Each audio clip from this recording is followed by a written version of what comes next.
नमस्कार दोस्तों, स्वागत है आप सभी का। दोस्तों, आज इस वीडियो में हम बात करेंगे कि भंडारे में या लंगर में भोजन करना चाहिए या नहीं। कुछ लोगों का मत है कि भंडारे में या लंगर में भोजन नहीं करना चाहिए क्योंकि यह गरीबों के लिए तथा बेसहारा लोगों के लिए होता है, जबकि कुछ लोगों का मत है कि भंडारे में या लंगर में भोजन ज़रूर करना चाहिए क्योंकि यह एक प्रसाद का रूप होता है। दोस्तों, मैं इस बारे में आपको महाभारत की एक कथा सुनाता हूँ, उसके बाद आप खुद ही डिसाइड कर लेना कि भंडारे में या लंगर में खाना खाना चाहिए या नहीं। तो दोस्तों, शुरू करते हैं। महाभारत की कथा के अनुसार महाभारत का युद्ध समाप्त होने के बाद सभी पांडव भीष्म पितामह के पास पहुँचते हैं और उनसे आशीर्वाद लेते हैं। ऐसे में भीष्म पितामह उन्हें उपदेश देना शुरू करते हैं कि अब तुम लोग राजा बन जाओगे और अब तुम धर्मानुसार आचरण करना, गरीबों का ध्यान रखना, स्त्रियों का ध्यान रखना, उनका सम्मान करना। जब ऐसी सारी बातें भीष्म पितामह पांडवों को बता रहे होते हैं तो सबसे पीछे खड़ी द्रौपदी मंद मंद मुस्कुरा रही होती है। ऐसा देखकर भीष्म पितामह उन्हें अपने पास बुलाते हैं और कहते हैं कि बेटी, मुझे मालूम है तुम क्यों मुस्कुरा रही हो।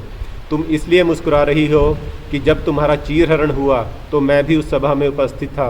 मैंने किसी का विरोध नहीं किया, मैंने किसी से कुछ नहीं कहा। तो बेटी, इसका भी एक कारण है।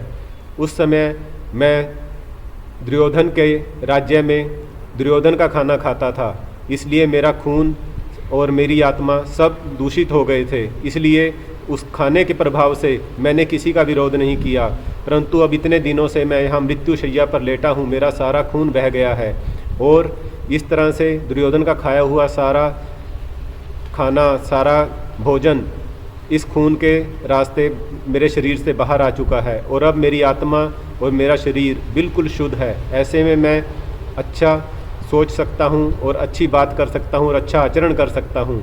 तो दोस्तों, इस कथा से साफ हो जाता है कि हमारे द्वारा खाया गया भोजन सिर्फ हमारी सेहत को ही प्रभावित नहीं करता, वह हमारी सोच, हमारी बुद्धि को भी प्रभावित करता है, वह हमारे आचरण को भी प्रभावित करता है। यदि हम हराम की कमाई खाएंगे तो हमारी बुद्धि, हमारी सोच गंदी होगी, हम पाप कार्यों में लिप्त हो जाएंगे।